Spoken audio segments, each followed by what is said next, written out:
Hello everyone. तो भाई हम लोग आ गए हैं वापस आपके साथ इंपॉर्टेंट क्वेश्चन की सीरीज में। तो भाई ये सीरीज जो है इंपॉर्टेंट क्वेश्चंस की है जो हम करते हैं आपके स्कूल के एग्जाम और स्कूल के टेस्ट के लिए, ताकि आपको वहां पे मिले फुल मार्क्स। और भाई ये सीरीज उन बच्चों के लिए भी इंपॉर्टेंट है जो जेई या नीट की तैयारी कर रहे हैं, उनके लिए भी ये बहुत इंपॉर्टेंट है, क्योंकि न्यूमेरिकल ही मेन चीज होता है आपके जेई या नीट में। तो सबके लिए बहुत ही इंपॉर्टेंट सीरीज है ये, सब लोग इसको बहुत ध्यान से करेंगे। और भाई इस सीरीज का रूल है कि सारे क्वेश्चन को आपको भी साथ साथ में करते हुए चलना है, इसलिए कॉपी पेन निकाल लीजिए, क्योंकि हर एक क्वेश्चन को आपको भी करना है, वीडियो को पॉज करना है हर क्वेश्चन के बाद। और भाई पहले आंसर खुद देखना है क्या होगा, उसके बाद अगर मान लो थ्योरेटिकल क्वेश्चन है तो सोच लो कि इसका आंसर क्या होगा, और फिर वीडियो को आगे देखिए। और अगर न्यूमेरिकल है तो भाई पूरा सॉल्व करके एक बार खुद देखना है, उसके बाद वीडियो को आगे बढ़ाना है, तभी आपको पूरा फायदा मिल पाएगा। तो भाई हमारी टीम पूरी जान आपके लिए लगा रही है, तो आपका भी फर्ज बनता है कि आप भी जो है पूरे तन मन से इसको जो है ढंग से करें। तो भाई आज हम लोग जो करने वाले हैं सिस्टम ऑफ पार्टिकल हमारा चल रहा है, रोटेशन मोशन चल रहा है। तो इसमें भाई हम angular momentum and conservation of angular momentum करने वाले हैं। बहुत ही इंपॉर्टेंट टॉपिक है, कंपटीशन के पॉइंट ऑफ व्यू से बोल ले, बोर्ड के पॉइंट ऑफ व्यू से, स्कूल के पॉइंट ऑफ व्यू से बोल ले, बहुत ही इंपॉर्टेंट टॉपिक। तो मोमेंटम कंजर्वेशन, हमारा एंगुलर मोमेंटम क्या होता है पहले हम डिफाइन कैसे करते हैं। तो भाई एंगुलर मोमेंटम किसी बॉडी का जब डिफाइन करते हैं तो हमारा जो एंगुलर मोमेंटम होता है वो होता है आर क्रॉस पी।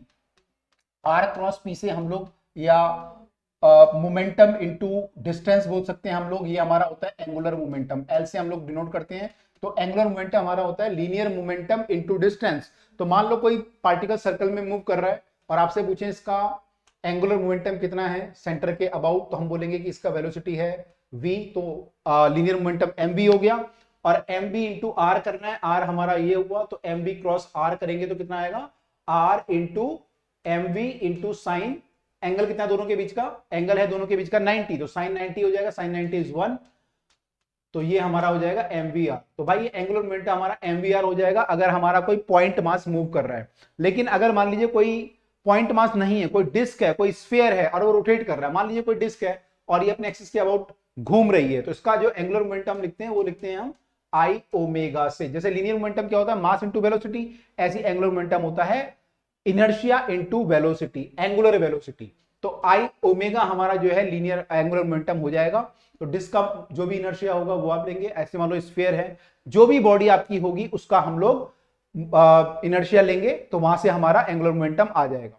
उसके अलावा कंजर्वेशन ऑफ मोमेंटम क्या बोलता है एंगुलर मोमेंटम, आपने पढ़ा है न्यूटन के सेकंड लॉ में आपने पढ़ा होगा, कंजर्वेशन ऑफ मोमेंटम पढ़ा होगा। कंजर्वेशन ऑफ मोमेंटम क्या बोलता है, आप वो बोलता है कि जो फोर्स होता है वो dp बाय dt होता है, dp by dt, rate of change of momentum is force. तो अगर हमारा फोर्स जीरो है, अगर ये चीज जीरो है तो dp बाय dt जीरो हो गया, और dp बाय dt जीरो होने का मतलब कोई चीज जीरो कब होती है, डिफरेंशिएशन, किसी चीज का डिफरेंशिएशन जीरो कब होता है, जब वो चीज क्या हो, कांस्टेंट हो। तो इसका मतलब इफ अगर हमारा फोर्स जीरो है, जो एक्सटर्नल फोर्स लग रहा है वो जीरो है, इसका मतलब हमारा p जो है वो कांस्टेंट है। ये होता है लीनियर मोमेंटम का कंजर्वेशन। एंगुलर का क्या बोलता है, एंगुलर मोमेंटम भी सेम होता है। जैसे यहाँ पे फोर्स था, फोर्स की यहाँ पे क्या होगा, अगर रोटेट कर रही है कोई बॉडी तो फोर्स की क्या होगा, क्या होता है फोर्स के इक्विवेलेंट यहाँ पे, टॉर्क। तो torque equal to rate of change of linear momentum की जगह क्या आ जाएगा, angular momentum dl by dt। और अगेन अगर आपका टॉर्क एक्सटर्नल जीरो है, किसी बॉडी पे टॉर्क नहीं लग रहा है, तो भाई this implies that your angular momentum is constant, या फिर आपका मोमेंटम क्या होगा, कंजर्व होगा। तो बिफोर और आफ्टर भी मोमेंटम क्या होगा, कंजर्व रहेगा। बिफोर द इवेंट कोई भी अगर चीज हो रही है, और आफ्टर द इवेंट भी मोमेंटम कंजर्व रहेगा अगर कोई भी एक्सटर्नल टॉर्क नहीं लग रहा है। कोई भी एक्सटर्नल टॉर्क नहीं लग रहा, मतलब ऐसे क्वेश्चन, मान लीजिए कोई डिस्क रोटेट कर रही है और आपने एक और डिस्क उसके ऊपर रख दी, तो ये जो है आपस में फोर्स लगाएंगे, लेकिन बाहर से कोई फोर्स नहीं लग रहा है, तो कोई टॉर्क नहीं लग रहा है, तो मोमेंटम कंजर्व रहेगा। या फिर मान लीजिए कोई डिस्क में कोई चीज, डिस्क घूम रही है और कोई चीज उसमें मूव कर रही है, तो कोई आदमी उसके ऊपर चल रहा है, तो इसमें भी जो फोर्स है वो आदमी और डिस्क के बीच में है, इंटरनल फोर्स है, कोई एक्सटर्नल फोर्स नहीं है, एक्सटर्नल टॉर्क नहीं है, तो इसमें भी आपका एंगुलर मोमेंटम कंजर्व रहेगा। या फिर मान लीजिए कि आपने एग्जांपल देखा होगा कि जो जब लोग घूमते हैं, डांसर वगैरह घूमते हैं, तो अपने हाथ को जो है अपने आप को जो है फोल्ड कर लेते हैं और उसकी स्पीड बढ़ जाती है। तो क्यों होता है, क्योंकि उनका एंगुलर मोमेंटम जो होता है वो कोई भी फोर्स बाहर से नहीं लग रहा है, सब इंटरनल फोर्स है यहाँ पे।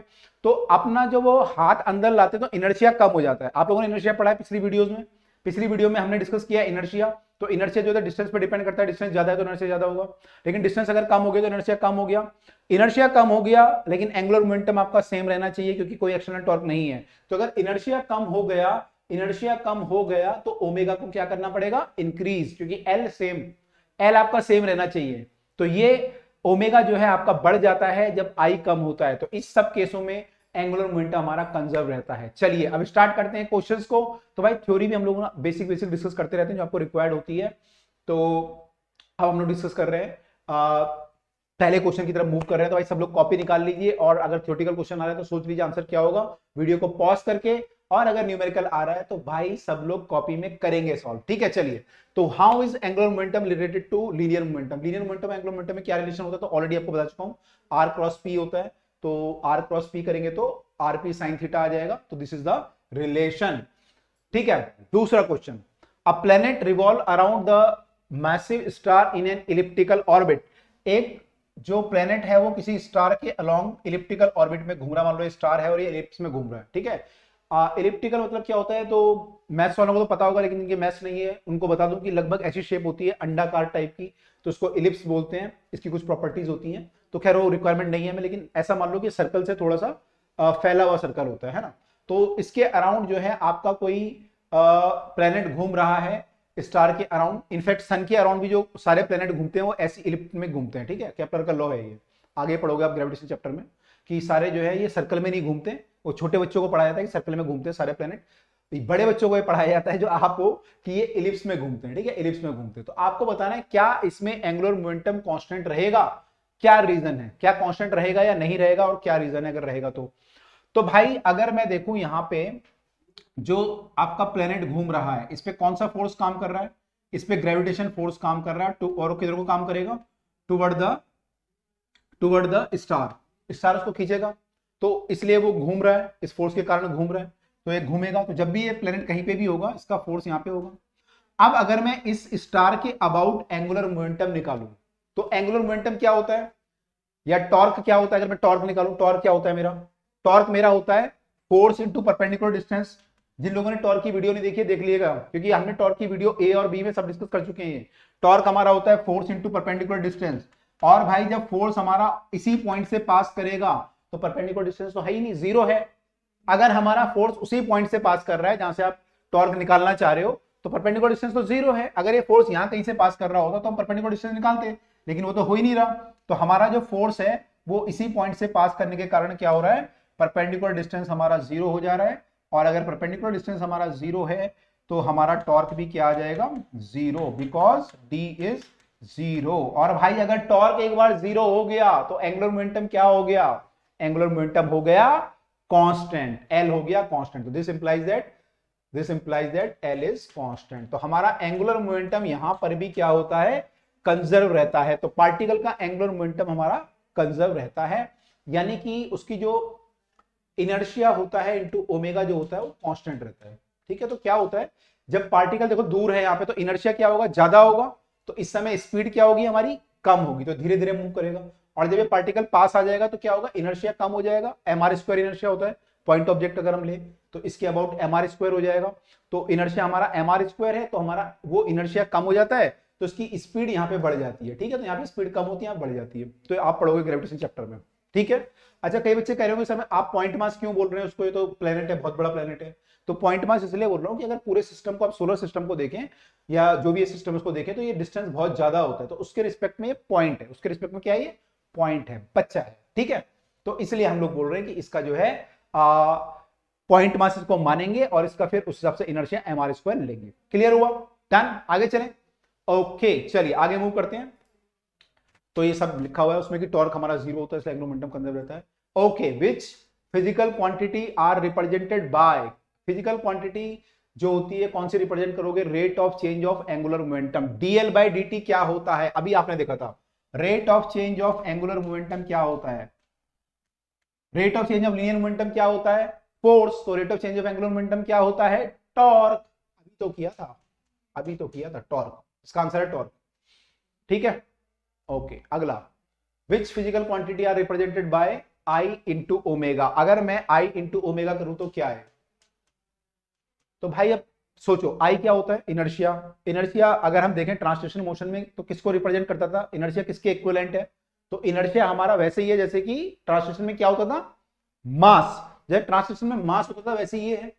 और ये ओमेगा क्या है, एंगुलर वेलोसिटी। तो ये कैसा है, जैसे कि ट्रांसलेशन में वेलोसिटी होती थी, वी होती थी, तो एम इंटू वी क्या होता था, एम इंटू वी हमारा होता था लीनियर मोमेंटम, यानी कि पी, पी से डिनोट करते थे। तो ये क्या होगा भाई, ये हमारा होगा एंगुलर मोमेंटम, एल से, एल से डिनोट करेंगे। क्लियर हुआ, तो ये हमारा एंगुलर मोमेंटम है, राइट।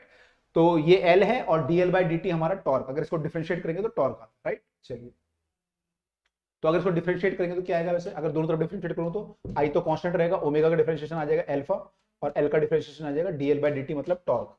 तो टाउ आपका जो है हो जाएगा आई अल्फा के बराबर, जैसे आपका F equal to M A होता है वैसे ही यहाँ पे torque equal to I alpha. तो ये भी मैं ध्यान रखना है, ठीक है, ध्यान रहेगा। चलिए आगे मूव करें। ओके ओके, तो ये हो गया, ओके, एंगुलर मोमेंटम होता है ये। ओके, अब क्वेश्चन आ गया भाई, क्वेश्चन आ गए, सब लोग कॉपी निकाल लें, पेन निकाल लें, और भाई साथ में सॉल्व करेंगे, सब लोग साथ में सॉल्व करेंगे, एक एक क्वेश्चन को ध्यान से सॉल्व करना है, साथ में सॉल्व करना है। Car of mass 900 kg travelling around a circular path of radius 300 metre with a steady speed of 72 kilometre per hour, calculate the angular momentum. तो कार का मास जो है 900 किलोग्राम है, अच्छी खासी कार है 900 किलोग्राम की, और ये रेडियस पे सर्कुलर पाथ में घूम रही है, इसका रेडियस कितना दिया हुआ है 300 मीटर, और इसकी स्पीड जो दी हुई है 72 किलोमीटर पर आवर। और अब तक तो आपको पता चल गया होगा कि ये 72 किलोमीटर पर आवर को हमें चेंज करना पड़ता है मीटर पर सेकंड में, तो कितना हो जाएगा 5/18 करेंगे तो ये हो जाएगा आपका 20 मीटर पर सेकंड, ठीक है। तो 20 मीटर पर सेकंड हो जाएगा। जिन बच्चों को नहीं पता है भाई, क्वेश्चन देख लेना, जब हमने क्वेश्चन किए थे v equal to U plus A T, equation of motion वाले वो सब क्वेश्चन तो पता होगा सबको, ठीक है। चलिए, तो ये हमारा आ गया, हमें एंगुलर मोमेंटम निकालना है। एंगुलर मोमेंटम क्या होता है हमारा, एल हमारा होता है आर इंटू एम बी, इस केस में R M B sine theta होता है, साइन थीटा 90 होता है, तो आर एम वी आ जाएगा। तो एम वी आर भी लिख सकते हैं, शॉर्ट में याद रखने के लिए एम वी आर लिखते हैं, लेकिन आर इंटू एम बी होता है, आर क्रॉस पी होता है। तो आर हमारा जो है 300 मीटर है, एम हमारा 900 किलोग्राम है, और वी हमारा 20, इनको मल्टीप्लाई कर दो बस। तो कितना हो गया, 9 × 27 दूनी 54, 54 हो गया, जीरो कितनी हो गई 1 2 3 4 5 जीरो हो गई, 10 की पावर 5। साइंटिफिक उसमें लिखोगे नोटेशन में तो 5.4 लिखना पड़ेगा, तो एक और 10 आ जाएगा एक्स्ट्रा, तो 10 की पावर 6 हो जाएगा। तो ये हमारा आ गया एंगुलर मोमेंटम। और यूनिट क्या होगी इसकी, यूनिट अगर देखें तो आर हमारा मीटर में है, ये मीटर मास किलोग्राम में है, तो मीटर किलोग्राम, और वेलोसिटी किसमें, मीटर पर सेकंड में। तो कितना हो गया ये, metre kilogram per second, sorry metre square, kilogram metre square बोल सकते हो, kilogram metre square per second. तो kilogram metre square per second, ये इसकी यूनिट हो गई, ठीक है। तो ये हमारा एंगुलर मोमेंटम आ गया। एक बार चेक कर ले आंसर भी, आई होप क्लियर हुआ होगा सबको। तो 5.4 10⁶ kilogram metre square per second बिल्कुल सही आंसर है हमारा। अगले क्वेश्चन की तरफ मूव करते हैं भाई। क्वेश्चन का लेवल धीरे धीरे इंक्रीज होगा, तो सब लोग जो है कॉपी पेन निकाल के क्वेश्चन को सॉल्व करो, ताकि जब आप एक क्वेश्चन को सॉल्व करोगे तो आपका दिमाग का भी लेवल बढ़ेगा, तो आपको अगला क्वेश्चन और ढंग से समझ में आने के चांस हैं। नहीं तो क्या होगा कि आपका जो लेवल है ना, क्वेश्चन का लेवल ऐसे जाएगा और आपका लेवल फिर ऐसे जाएगा, तो गैप बढ़ता जाएगा यहाँ पे, ठीक है, गैप जो है बढ़ता जाएगा। तो हर क्वेश्चन में भाई आपका गैप बढ़ता जाएगा अगर आप साथ में सॉल्व नहीं कर रहे तो, राइट। आपके भले के लिए बोल रहा हूं, मेरे को क्या, मैं तो वीडियो बना के चला जाऊंगा, लेकिन आपके भले के लिए बोल रहा हूं कि भाई आप लोग करोगे तो मैक्सिमम बेनिफिट आपको मिलेगा, ठीक है। तो इसलिए टीचर की बात मान लिया करो कभी कभी। वैसे तो मानते नहीं हो टीचर की बात, मानते हो पता नहीं, कमेंट में लिख के बताना कि आप लोग मानते हो या नहीं मानते टीचर की बात। तो 20 kilogram fly wheel is in the form of a uniform circular disc 2 metre radius. तो फ्लाई व्हील है हमारे पास और ये डिस्क की फॉर्म में है, मास इसका 20 किलोग्राम दे रखा है, और रेडियस दे रखा है 2 मीटर, रेडियस है ना ये 2 मीटर रेडियस, ठीक है। और इसका ये जो ओमेगा है इसका 120 रोटेशन पर मिनट, आरपीएम मतलब रोटेशन पर मिनट, कई बार पढ़ चुके हैं, इसको अब कन्वर्ट करना पड़ेगा, किसमें कन्वर्ट करेंगे, ऐसा यूनिट क्या होती है इसकी, जल्दी बताओ क्या होती है, रेडियन पर सेकंड। और कन्वर्ट कैसे करेंगे, 2 पाई से मल्टीप्लाई, तो रेडियन में हो गया, और पर सेकंड करने के लिए 60 से डिवाइड, तो ये आपका आ गया 4 पाई रेडियन पर सेकंड, 4 पाई रेडियन पर सेकंड हमारा ओमेगा आ गया। हमें निकालना क्या है, एंगुलर मोमेंटम निकालना है यहाँ पे। तो एंगुलर मोमेंटम हमारा जो होगा यहाँ पे कौन सा फॉर्मूला यूज करना पड़ेगा, आई इंटू ओमेगा वाला यूज करना पड़ेगा, मास इंटू वेलोसिटी वाला फॉर्मूला यूज करना पड़ेगा, जैसे एमवी होता है वैसे आई ओमेगा हो जाएगा। आई का वैल्यू क्या होगा यहाँ पे, ये क्या है हमारी सर्कुलर डिस्क है, तो आई हमारा हो जाएगा mr² बाय 2, किसके अबाउट घूम रहा है, uniform radius is this, flywheel in the form of unit, हम ये मान लेते हैं कि इसके अबाउट घूम रहा होगा, ठीक है, लिखा नहीं हुआ यहाँ पे, लेकिन हम ये मानते हैं इसके अबाउट घूम रहा है। तो एम आर स्क्वायर बाई 2 ले लेते हैं, इंटू ओमेगा का वैल्यू 4 पाई है हमारा, तो ये हमारा वैल्यू आ जाएगा एम आर स्क्वायर, एम कितना है भाई 20, आर है 2 का स्क्वायर कर लेंगे तो 4 आ जाएगा, अपॉन में 2 इंटू 4 पाई। सॉल्व करेंगे इसको तो ये 10 आ जाएगा, 4 चौके 16 और 10 160 पाई, 160 पाई आया। यूनिट क्या हो जाएगी, यूनिट आपकी वही है, इसकी होती है, वैसे आपने पिछले अभी लिखी थी ना एमवीआर की जो लिखी थी वो यूनिट आएगी, तो अदरवाइज इसकी यूनिट क्या होती है, ये होता है किलोग्राम मीटर स्क्वायर, और ये आपका रेडियन पर सेकंड स्क्वायर, उसमें लिख सकते हैं। अदरवाइज हम लोग किलोग्राम, अभी हमने जो यूनिट लिखी थी मीटर पर सेकंड स्क्वायर, तो वैसे भी लिख सकते हो, ठीक है। तो 160 पाई kilogram metre square per second, ये लिखा था kilogram metre square per second, metre square per second आता, right right, metre square per second, तो ध्यान से लिखना है, ठीक है। तो 160 पाई हमारा आंसर सही है, बिल्कुल सही आंसर है। ओके, तो भाई अब जो है अगला क्वेश्चन हमारे सामने आ गया। सब लोग फिर, जो लोग नहीं कर रहे हो ना भाई, उनको जो है पाप लगेगा, उनको पाप लगेगा अगर वो क्वेश्चन साथ में सॉल्व नहीं कर रहे। तो भाई सब लोग जो है साथ में क्वेश्चन सॉल्व करेंगे तभी यहाँ पे मजा आएगा, नहीं तो मजा नहीं आएगा। मतलब मजा तो क्या, आपको समझ में नहीं आएगा, राइट में, ठीक है, मजा तो आ ही रहा है लेकिन समझ में नहीं आएगा।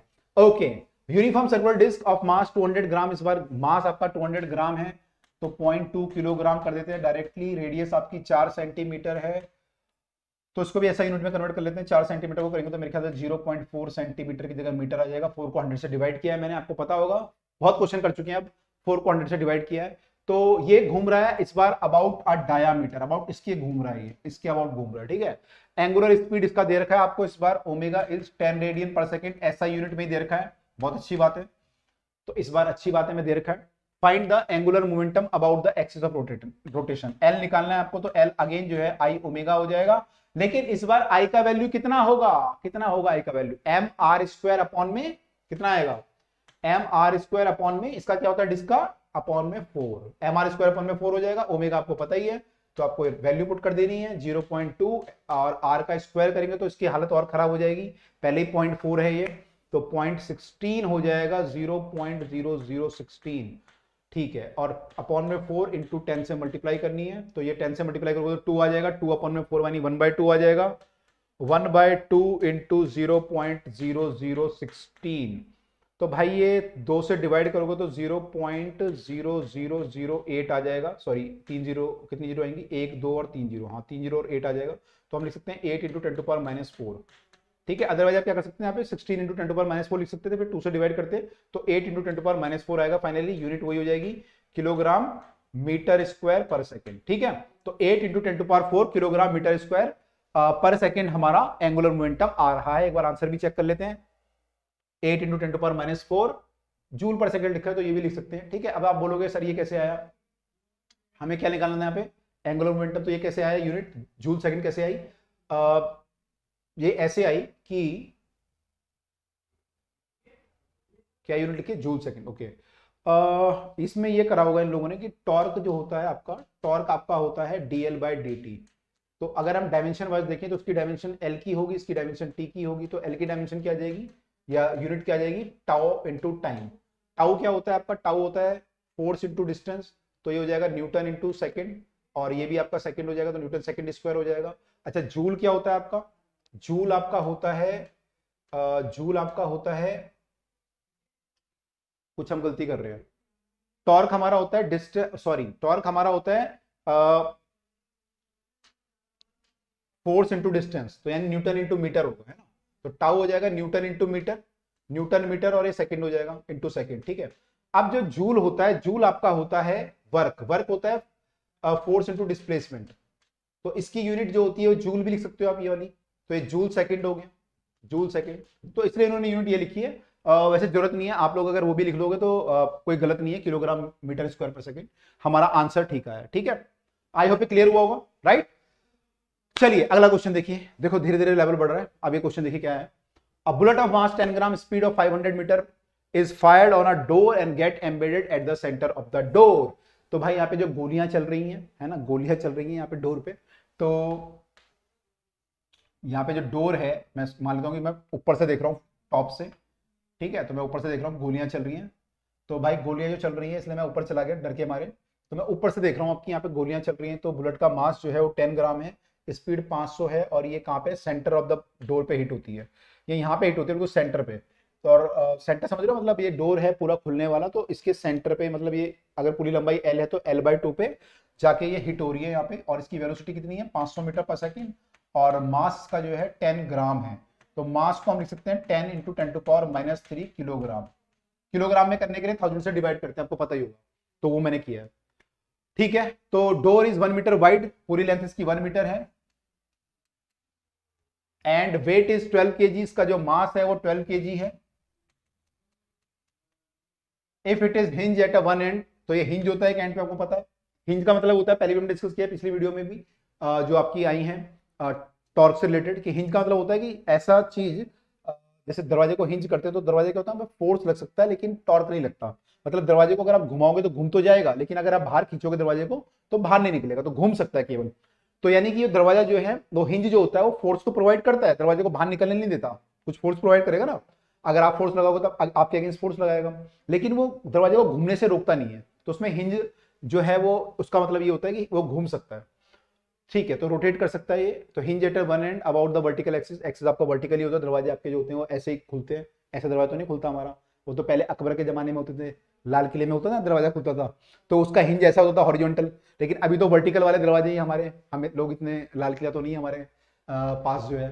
ठीक है, तो ऐसा है ये, तो ओके, तो विदाउट एनी फ्रिक्शन, तो rotate about the vertical axis without any friction, find the angular speed of the door just after the bullet embedded into the it.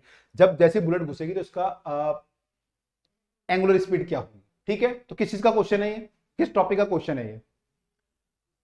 अब बोलोगे सर जो करा रहे वही तो होगा, तो क्या है ये एंगुलर मोमेंटम का क्वेश्चन है, और वो भी कंजर्वेशन ऑफ एंगुलर मोमेंटम। ठीक है, क्योंकि जब बुलेट इस पे हिट करेगी तो क्या होगा, ये पूरा सिस्टम घूमेगा। अब जब ये घूमेगा तो इस पे कोई टॉर्क नहीं लग रहा, क्यों नहीं लग रहा कोई टॉर्क, क्योंकि देखो इनके बीच का फोर्स तो इंटरनल फोर्स है, उसका टॉर्क तो भूल जाओ।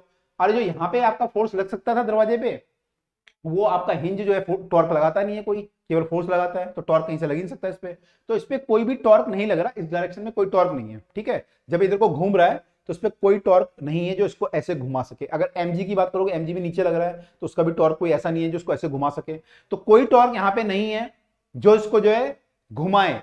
तो यहाँ पे torque is zero, torque external is zero, this implies that angular momentum should be constant, angular momentum हमारा कंजर्व रहना चाहिए या फिर कांस्टेंट रहना चाहिए। ठीक है, अब देखते हैं कि यहाँ बिफोर द कोलिजन क्या मोमेंटम था एंगुलर, और आफ्टर द कोलिजन क्या मोमेंटम है एंगुलर। तो अब इसके अबाउट डोर घूमेगा आपका, तो इसके अबाउट ही एंगुलर मोमेंटम ले लेते हैं। तो इसके अबाउट जब हम एंगुलर मोमेंटम लिखेंगे तो एल ऑफ द डोर अगर लिखेंगे तो जीरो होगा, डोर का तो कोई मोमेंटम है नहीं, डोर तो रुका हुआ है। बुलेट का मोमेंटम होगा, बुलेट का एंगुलर मोमेंटम कितना होगा, बुलेट जो है पॉइंट मास है, पॉइंट मास ऐसे आ रहा है, तो इसका मोमेंटम क्या होता है आर क्रॉस पी। तो आर क्या होगा, यहां से यहां तक का डिस्टेंस, यानी कि 1/2, क्योंकि पूरा 1 मीटर है तो 1/2 हो जाएगा, इंटू पी मतलब mv, और एंगल कितना है 90, तो मोमेंटम कितना हो गया r into M V, simply r into M V हो जाएगा। तो हमारा मोमेंटम हो जाएगा r into M into V, ये टकराने से पहले का मोमेंटम है। ठीक है, टकराने के बाद क्या होगा, ये दरवाजे में चली गई अंदर और ये पूरा दरवाजा घूम रहा है, जब दरवाजा घूमेगा तो उसका एंगुलर मोमेंटम कितना होगा i into omega, i into omega, ये ओमेगा से मान लो घूम रहा है तो उसका i इंटू ओमेगा होगा। ठीक है, अब यहाँ पे इनर्शिया किसका लेंगे, तो मैं दरवाजे का इनर्शिया लूंगा। अब आप बोलोगे सर बुलेट भी तो है उसके अंदर, तो बुलेट का भी लेना चाहिए इनर्शिया, वो भी ले सकते हैं हम लोग, mr² इंटू ओमेगा कर सकते हैं, लेकिन बुलेट का जो मास है ना वो बहुत कम है, देखो 10 ग्राम है, और दरवाजा कितना है, दरवाजा 12 किलो का है, बहुत ज्यादा डिफरेंस है, तो कोई फर्क नहीं पड़ेगा यहाँ पे आंसर में, अगर आप नहीं भी लोगे तो लगभग सेम आएगा। ठीक है, तो हम आई ओमेगा छोड़ देते हैं यहाँ पे। तो इनिशियल मोमेंटम हमारा ये हुआ, फाइनल मोमेंटम ये हुआ, राइट। तो बुलेट का मोमेंटम मैंने नहीं लिखा है, अगर आप लिखना चाहो तो उसका मोमेंटम हो जाएगा mr², आई तो उसका mr² हो जाएगा, और वो भी अब जो है ओमेगा से घूमेगी, क्योंकि ये भी इसके साथ है तो ओमेगा से घूमेगी, तो आप ये भी ले सकते हो, लेकिन ये बहुत कम आएगी वैल्यू, राइट, इसको छोड़ देते हैं।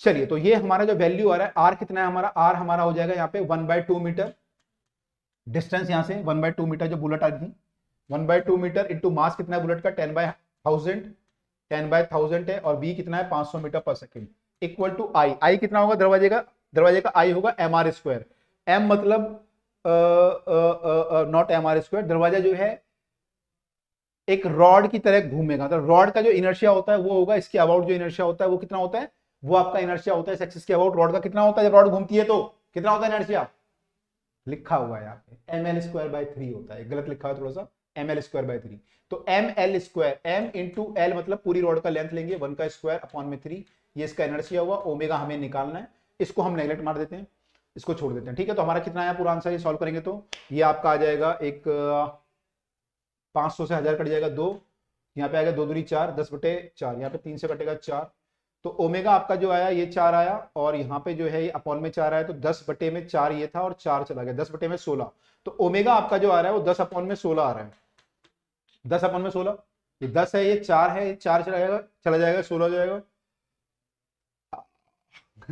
दर्द हो गया यहाँ पे, 10/16 एक्चुअली दांत से जीभ कट गई बोलते बोलते, 5/8 तो कितना हो जाएगा 0.8 और 8×3=24 लगभग 0.63 आएगा, और ये होगा रेडियन पर सेकंड, ठीक है। तो भाई हमारा आंसर आएगा 0.63 रेडियन पर सेकंड, तो इनका भी आंसर ये आ रहा है 0.265 है अगर पूरा सॉल्व करोगे तो, ठीक है। तो भाई देखो जीव कट गई, तुम्हारे लिए जो है इतनी मेहनत कर रहे हैं पूरी टीम हमारी, और तुम लोग जो है पढ़ाई नहीं करते फिर भी, है ना, फिर भी तुम लोग जो है कोई कमी नहीं छोड़ रहे भाई, तुम लोगों के लिए जो कर सकते हैं सब कर रहे हैं, इतनी सारी वीडियो आपके लिए आ गई है, ये अगर आपने पढ़ डाला ना तो लाइफ बिज झिंगा लाला, ठीक है। तो भाई बस ये है, आपको पढ़ना है और औरों को भी पढ़ाओ, जो आपके दोस्त हैं इनको प्रॉब्लम है उनको भी शेयर करो ताकि वो लोग भी पढ़ पाए, तो उनका भी फायदा होगा। सन रोटेट, अगला क्वेश्चन देखिए क्या है, sun rotate itself once in a 727 days, sun rotate itself once in a 27 day, मतलब वो अपने एक्सिस के अबाउट जो घूम रहा है, मतलब जो सन है पूरा स्फीयर है वो घूम रहा है 27 डे में पूरा घूम जाता है। अगर वो एक्सपेंड हो जाए ट्वाइस, अगर उसका डायमीटर ट्वाइस हो जाए, आपने पढ़ा होगा ना स्टार जो एक्सपेंड करते हैं, आई थिंक क्या क्या बोलते हैं उनको, रेड जाइंट और क्या क्या बोलते हैं, तो अगर वो ऐसा कोई एक्सपेंड करता है और उसका डायमीटर डबल हो जाता है तो उसका नया टाइम पीरियड क्या होगा, वो घूमने में कितना टाइम लगाएगा, वो आपको निकालना है। तो देखो सन जब एक्सपेंड करेगा, जो ये स्फीयर है जब ये एक्सपेंड करेगा, इसका डायमीटर डबल हो जाएगा, तो क्या इस पे कोई एक्सटर्नल टॉर्क लगा, नहीं लगा, एक्सटर्नल तो कोई लगा ही नहीं, खुद ही एक्सपेंड किया है, बाहर से कोई टॉर्क थोड़ी लगा है। तो इसका क्या होगा फिर, अगर टॉर्क 0 है तो एंगुलर मोमेंटम क्या होगा, कंजर्व रहेगा, यानी कि हमारा जो इनिशियल मोमेंटम था L वही L2 होगा। अब L1 कितना होगा, L1 होगा I1 इंटू ओमेगा 1, और L2 क्या होगा I2 इंटू ओमेगा 2, तो दोनों क्या होने चाहिए same, torque is 0, this implies that L1 equal to L2 and this implies that I1 omega 1 equal to I2 omega 2, बस यही करना है हमें, यही हमें करना है, ठीक है। अब I कितना होगा, सॉलिड स्फीयर का कितना होता है इनर्शिया, 2/5 mr², तो इनिशियली जो है इसका ये इनर्शिया होगा, ओमेगा आपका कितना होगा, अच्छा यहाँ पे टाइम पीरियड की बात कर रहे हैं, तो ओमेगा और टाइम पीरियड में क्या रिलेशन होता है, ओमेगा और टाइम पीरियड में क्या रिलेशन होता है, omega equal to 2π time period, अगर पता होगा आपको, कई बार कर चुके हैं भाई, ये भी हम कई बार कर चुके हैं, 2π टाइम पीरियड, ठीक है। ये आपका इनर्शियल हुआ, इनिशियल हुआ, फाइनली क्या होगा, फाइनली आपका इनर्शियल जो होगा 2/5 m तो सेम रहेगा, लेकिन डायमीटर डबल हुआ, मतलब रेडियस भी क्या हो जाएगी, डबल हो जाएगी, रेडियस भी डबल हो जाएगी, ठीक है। कई बच्चे कंफ्यूज जाते हैं कि डायमीटर अगर डबल होगा तो रेडियस सेम रहेगी या 4 टाइम्स हो जाएगी, ऐसा कुछ नहीं होगा, एक बार करके देख लेना। डायमीटर मान लेना 10 सेंटीमीटर है, तो अगर रेडियस कितनी है 5, अगर डायमीटर हुआ 20 तो रेडियस कितनी हो जाएगी 10, तो डबल ही होगी भाई, ठीक है, कंफ्यूज मत होना, m इंटू 2r का स्क्वायर हो जाएगा यहाँ पे, तो डायमीटर भी डबल हुआ तो रेडियस भी डबल हो गई, टाइम पीरियड ओमेगा में 2π/t2 कर देंगे इस बार, तो ये आ गया। अब जो चीजें कट रही है भाई उनको तो काट दो, इतनी सारी बोझ साथ में रखने की कोई जरूरत है नहीं, ये काट दो, ये काट दो, ये काट दो, ये काट दो, r² भी कटी जाएगा, r²/t1 कितना है हमारा, ये आ गया 4r² अपॉन में t2, तो भाई ये r भी कटी जाएगा आपका, तो ये क्या आ गया, this implies that cross multiply करेंगे तो t2 equal to 4 times of t1 हो जाएगा। तो पहले टाइम कितना था 27 डे, तो अब कितना हो जाएगा भाई, इसको मल्टीप्लाई करेंगे तो ये आ जाएगा 108 दिन, तो अब भाई उसे 108 दिन लगेंगे अपने एक्सिस के अबाउट घूमने में, 108 दिन लगेंगे, क्लियर हुआ बात ये। तो इस टाइप का कोई भी क्वेश्चन अगर आएगा, चाहे वो अर्थ के बारे में है, सन के बारे में, मून के बारे में, सेम है, एंगुलर मोमेंटम कंजर्व रहेगा, क्योंकि बाहर से कोई चीज नहीं आ रही, वो खुद ही एक्सपेंड हो रहा है, तो कोई एक्सटर्नल फोर्स को नहीं घुमा रहा, ठीक है। तो 108 दिन लगेगा, राइट, तो ये 108 दिन is the right answer, right. चलें आगे, ओके। अगला क्वेश्चन देखिए क्या है, अगला क्वेश्चन है हमारा, man stand on a rotating platform, एक प्लेटफॉर्म है जो रोटेट कर रहा है, इसके ऊपर एक आदमी खड़ा है, एक आदमी खड़ा है और इसके हाथ जो है फैले हुए हैं, है ना, ये जो है ऐसे आराम से मस्ती से जो है घूम रहा है यूं करके, है ना, बिल्कुल उसको कोई चिंता ही नहीं है, इसके कह रहा है भाड़ में जाए दुनिया, मैं तो ऐसे घूमूंगा, तो घूम रहा है आराम से मस्ती में। Holding 5 kg weight on each hand, लेकिन इसके हाथ में जो है 5 किलो के वेट हैं, आपने ये नहीं देखा इसके हाथ में वेट भी है, इसके हाथ में डंबल रखे हैं, डंबल लेके घूम रहा है 5 किलो के, ठीक है, दोनों तरफ को, ठीक है जी। तो 5-5 किलो के डंबल लेके घूम रहा है। Angular speed of the platform is 30 revolution पर मिनट। तो पहले जो एंगुलर स्पीड है हमारी इनिशियली वो कितनी है, 30 रेवोल्यूशन पर मिनट। तो रेडियन में कन्वर्ट कर लेते हैं 2 पाई, और टाइम सेकंड में डिवाइड कर लेते हैं 60 से। तो कितना आ गया ये, 60 से 60 कट जाएगा तो पाई आ गया। तो पाई रेडियन पर सेकंड इसकी इनिशियल स्पीड है, ठीक है। Man then bring its arm close to his body, होगा ये 2 बार लिखा है। तो बॉडी के पास अपने हाथ को ले आया, डंबल को पास ले आया। तो with the distance of each weight from the axis changing from 90 to 20। तो पहले जो डिस्टेंस था वो डंबल का कितना था, 90 सेंटीमीटर। यहां से डिस्टेंस था कितना था, 90 सेंटीमीटर, और अब कितना हो गया, 20 हो गया, 90 से 20। इसको ध्यान रखेंगे अभी। तो moment of inertia of the man together with the platform may be taken as constant equal to 7.6। तो आदमी का मोमेंट ऑफ इनर्शिया जो है और प्लेटफॉर्म का मिला के कितना ले सकते हो आप, 7.6। तो ये कांस्टेंट है, मतलब ये चेंज नहीं होगा। देखो जब डंबलों को पास लेके आएगा तो क्या होगा, डंबल का इनर्शिया कम हो जाएगा, क्योंकि पास आ गए डंबल तो वो तो कम हो जाएगा, लेकिन आदमी का और प्लेटफॉर्म का इनर्शिया विल रिमेन सेम। तो ये सेम रहेगा, डंबलों का चेंज होगा, जो भी अब हम निकालेंगे। What is the new angular speed, आपको बताना है नई एंगुलर स्पीड क्या होगी, और आपको बताना है काइनेटिक एनर्जी इसमें कंजर्व होगी या नहीं, और in which form the change come from about. तो चेंज कहां से, अगर काइनेटिक एनर्जी चेंज हुई तो कैसे चेंज हुई, ठीक है। तो एक एक करके निकालते हैं। पहले एंगुलर स्पीड हमें निकालनी है। तो यहाँ पे क्या होगा, कोई भी फोर्स बाहर से नहीं लगा है, कोई भी टॉर्क नहीं लगा है। तो अगर कोई भी टॉर्क नहीं लगा है तो क्या होगा, angular momentum will be conserve. तो एंगुलर मोमेंटम हमारा कंजर्व रहने वाला है यहाँ पे, यानी कि हमारा initial momentum equal to final momentum होने वाला है। तो L1 इक्वल टू L2 होने वाला है, यानी हम बोल सकते हैं I1 जो भी हमारा I आएगा पहले वाला into ω1 equal to I2 into ω2। अब यहाँ पे ω2 हमें निकालना है, ठीक है। तो I1 कितना होगा, I1 में देखो हमारा इनर्शिया किसका होगा, एक तो आदमी का, एक प्लेटफॉर्म का और डंबल्स का। तो आदमी का और प्लेटफॉर्म का इनर्शिया दिया हुआ है 7.6, वो तो हमें दिया हुआ है। डंबल का इनर्शिया कितना हो जाएगा, डंबल का भी ऐड होगा। डंबल का इनर्शिया कितना होगा, 5 किलो का एक डंबल है और डिस्टेंस कितना है, पहले 90 था। तो पॉइंट मास का इनर्शिया कितना होता है, क्या फॉर्मूला होता है पॉइंट मास के लिए, अगर m मास है और r डिस्टेंस है तो क्या फॉर्मूला होता है, mr²। तो डंबल का इनर्शिया कितना हो जाएगा, डंबल का इनर्शिया हो जाएगा 5 किलो इंटू r है 0.9 का स्क्वायर। ये एक डंबल का आया और 2 डंबल है ऐसे, तो इनर्शिया हो गया ये, ठीक है। क्लियर हुआ, एक डंबल का इनर्शिया mr², 2 का 2mr², तो ये हो गया। और इंटू ω1 हमें पता ही है, ω1 हमारा पाई दिया हुआ है यहाँ पे। ω2 निकालना है। अब I2 कितना होगा, I2 मतलब जो टोटल इनर्शिया बाद में है, तो बाद में ये वाला इनर्शिया सेम रहेगा। आदमी का प्लेटफॉर्म का कांस्टेंट है इनर्शिया 7.6, लेकिन डंबल का इनर्शिया कम हो गया। डंबल का इनर्शिया कितना हो जाएगा, डिस्टेंस कितना है डंबल का, अब डिस्टेंस है डंबल का 20, तो इनर्शिया हो जाएगा 5 इंटू 20 का स्क्वायर, और 2 है तो 2 इंटू 5 इंटू 0.2 का स्क्वायर, राइट। मैं यहाँ पे लिख रहा हूँ थोड़ा सा, और ω2 आपको निकालना है। थोड़ा सा यहाँ पे कॉम्प्लेक्स हो गया, मैं अगले पेज पे लिख देता हूँ। तो ये आपका आ गया 7.6 प्लस, मैं वैल्यू पुट कर देता हूँ यहाँ पे, कितनी आएगी वैल्यू, ये 0.9 का स्क्वायर करेंगे तो 0.81 आएगा, 0.81 इंटू 10 करेंगे तो 8.1 आ जाएगा। 8.1 आ गया ये इंटू पाई, ठीक है। तो ये लेफ्ट हैंड साइड आ गई। राइट हैंड साइड में 7.6 तो ऐसे ही रहेगा, प्लस ये देखते हैं ये कितना आता है, ये आपका आ गया 0.2 का स्क्वायर। 0.2 का स्क्वायर करेंगे तो 0.04 आएगा, इंटू 10 करेंगे तो 0.4 हो जाएगा ये, तो ये हो जाएगा 0.4 इंटू ω2, ठीक है। ये हमारा नया वाला आ गया इनर्शिया, ठीक है। अभी कितनी वैल्यू आई, 8 और 7 15 होते हैं, और 0.7 हो जाएगा ये इंटू पाई, और इस तरफ कितना हो जाएगा ये 8 इंटू ω2। तो ω2 की वैल्यू कितनी आ जाएगी, 15.7 पाई अपॉन में 8। इसको सॉल्व करना है हमें अब, तो इसको सॉल्व करेंगे तो वैल्यू कितनी आएगी, पाई की फॉर्म में आंसर निकाल लेते हैं। तो वैल्यू कितनी आएगी ऐसे, ये पाई की वैल्यू पुट कर लेते हैं, कितना आएगा 15.7 इंटू 3.14 अपॉन में 8, ये आ रहा है।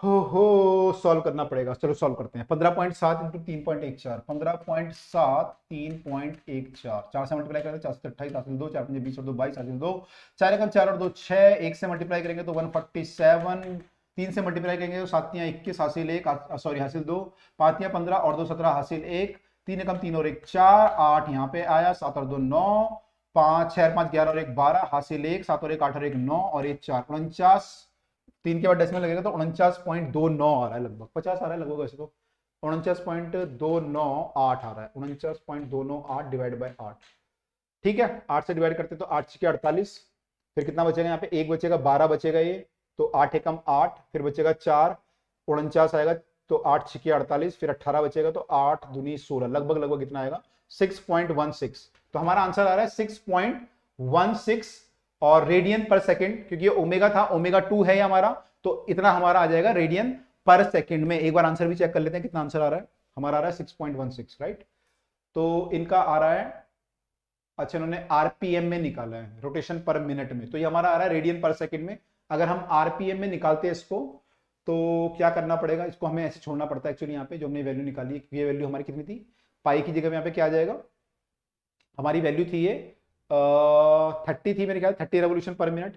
तो हमने इसको पाई में कन्वर्ट किया था 30 रेवोल्यूशन पर मिनट को, तो 30 रहता है यहाँ पे, तो ये 30 रहता है यहाँ पे, तो आपका 15.7 इंटू 30 आता और अपॉन में 8 आता। इसको सॉल्व करते हैं हम लोग तो ये लगभग 2 आता और आंसर आपका 60 के आसपास, 60 से थोड़ा कम आता। तो आंसर कितना आता है यहाँ पे, हाँ ठीक आंसर है, ठीक है। तो सही है हमारा, ये भी ठीक है, अगर आप ये लिखोगे ये भी ठीक है, और अगर आरपीएम में लिखोगे तब भी ठीक है, दोनों आंसर सही है। तो ये हमने निकाल लिया भाई। और क्या पूछा था उसने, और भी कुछ पूछा था ना, उसने पूछा था कि स्पीड कितनी है, काइनेटिक एनर्जी कंजर्व रहेगी या नहीं रहेगी इस प्रोसेस में, काइनेटिक एनर्जी कंजर्व रहेगी या नहीं रहेगी। तो अगर आप यहाँ पे काइनेटिक एनर्जी निकालोगे तो काइनेटिक एनर्जी का फॉर्मूला क्या होगा, काइनेटिक एनर्जी का फॉर्मूला यहाँ पे होगा, क्या होता है, हाफ एम बी स्क्वायर होता है। तो यहाँ पे क्या हो जाएगा, हाफ आई ओमेगा स्क्वायर, ठीक है। तो वहां से आप सोच सकते हो, या फिर एक तरीका और कर सकते हो आप लोग कि यहां पर हम एक और फॉर्मूला लगा सकते हैं, हमारा काइनेटिक एनर्जी और उसमें रिलेशन होता है ना, जैसे हम लिखते हैं kinetic energy equal to P square by 2m, ऐसे ही यहां पे हम लिख सकते हैं एल स्क्वायर बाय 2i, ठीक है। जो काइनेटिक एनर्जी होगी यहाँ पे कितनी हो जाएगी, एल स्क्वायर बाय 2i, ये रिलेशन है, हम लोगों ने किया था वहां पे वर्क एनर्जी, जब हमने पढ़ा था work energy theorem, sorry work energy, work power energy जो चैप्टर पढ़ा था। तो ये रिलेशन है, देखो यहाँ पे अब क्या है, यहाँ पे हमारा एंगुलर मोमेंटम सेम रहा, हमने कंजर्वेशन ऑफ मोमेंटम लगाया तो एंगुलर मोमेंटम सेम रहा, लेकिन इनर्शिया हमारा चेंज हुआ है।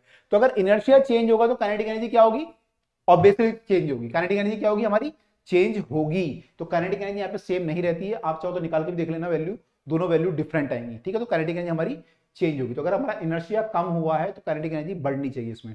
अब वो कह रहा है कि अगर काइनेटिक एनर्जी बढ़ी है तो एनर्जी आई कहां से, ये एनर्जी कहां से आई सिस्टम में, तो ये एनर्जी कहां से आई, उसने जो डंबल पकड़े हुए थे और जो वो अंदर लेके आया उसने कुछ वर्क किया, उसकी जो मसल्स वगैरह ने जो वर्क किया, वहां से भाई ये जो वर्क है वो कन्वर्ट हुआ होगा उसकी काइनेटिक एनर्जी में, ठीक है। जो भी उसने इनर्शिया कम करने में काम किया तो वो काइनेटिक एनर्जी बढ़ाने में यूज हुआ, ठीक है। तो वो जो है यहाँ पे होगा, राइट। तो उसका आंसर यहाँ पे दिया नहीं है हालांकि, ठीक है। चलिए अगले क्वेश्चन की तरफ आ गए अब हम लोग। अगला क्वेश्चन है हमारा, thin uniform circular disc of mass M radius R rotating in horizontal plane. एक डिस्क है, मास एम रेडियस आर को घूम रहा है perpendicular to the plane with angular speed omega से। Another disc of same dimension and same dimension same है, एक और डिस्क को हमने इसके ऊपर रख दिया, उसकी डायमेंशन सेम है। डायमेंशन सेम का मतलब उसका जो है रेडियस वगैरह सेम है, लेकिन क्या फर्क है, फर्क क्या है, लेकिन डायमेंशन सेम है लेकिन मास m बाय 4 है। इसका मास कितना है, m बाय 4 मास है, इसका मास m था, ठीक है। इसका मास कितना था, m, ओहो छुप गया पीछे, इसका मास m है ना। तो भाई इसका मास हमारा m था, इस वाले का रेडियस r था, स्पीड पहले ओमेगा थी। अब आपने एक और डिस्क रख दी इसमें, तो आपको बता रहे कि नई एंगुलर स्पीड हमारी 4/5 ओमेगा हो जाएगी। जो ओमेगा डैश होगा वो 5 या फाइनल ओमेगा जो होगा इतना होगा।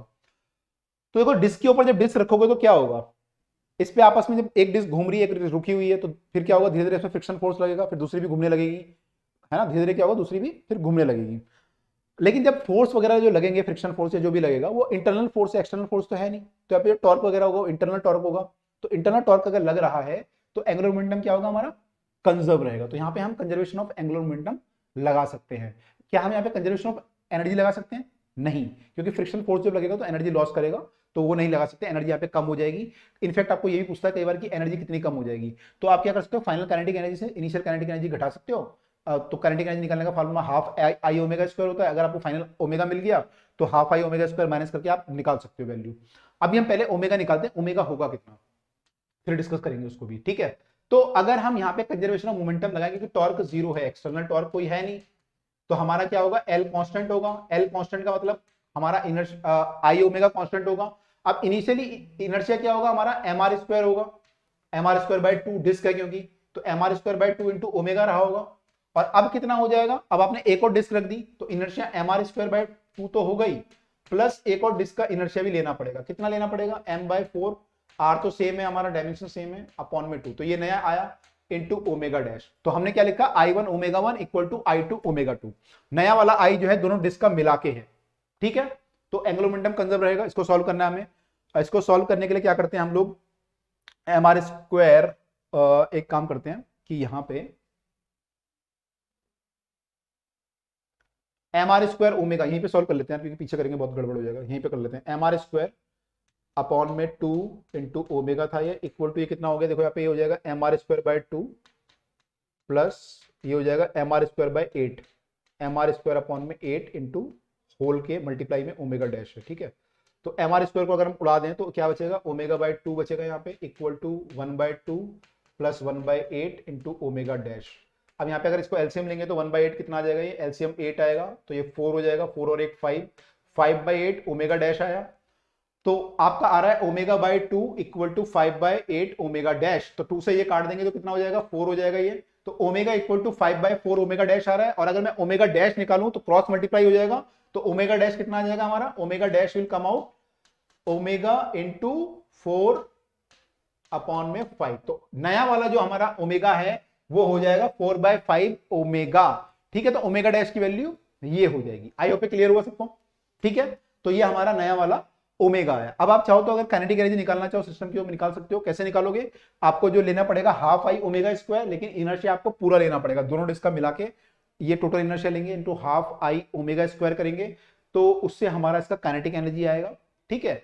और इनिशियल काइनेटिक एनर्जी आपका हाफ आई ओमेगा स्क्वायर यहां से आ जाएगा, दोनों को माइनस करके देखना तो आप देखोगे कि फाइनल जो एनर्जी होगी वो कम आएगी, तो एनर्जी हमारी लॉस हो जाती है यहाँ पे, ठीक है। तो ये भी आपसे पूछते हैं, तो हम लोग जो है इसको भी डिस्कस करेंगे। जो काइनेटिक एनर्जी वाले क्वेश्चंस हैं, बाकी क्वेश्चन है वो हम अगली वीडियोस में डिस्कस करने वाले हैं। तो भाई इस चैप्टर की जो बाकी वीडियो है उनको देखने के लिए आप लोग प्लेलिस्ट पे जाके चेक कर सकते हैं। ये टॉपिक यहीं पर खत्म होता है, हम लोग आपसे मिलेंगे अब अगले टॉपिक में इसके बी पार्ट के साथ, जिसमें हम और क्वेश्चन करेंगे एंगुलर मोमेंटम के। तो भाई बाकी वीडियो भी देखते रहिएगा, और भाई वीडियो को लाइक जरूर करना है और शेयर जरूर करना है। तो मिलते हैं अगली वीडियो में नए टॉपिक के साथ। Till then bye and take care, और कमेंट में लिख के बताइएगा वीडियो आपको कैसे लगी। Bye all of you.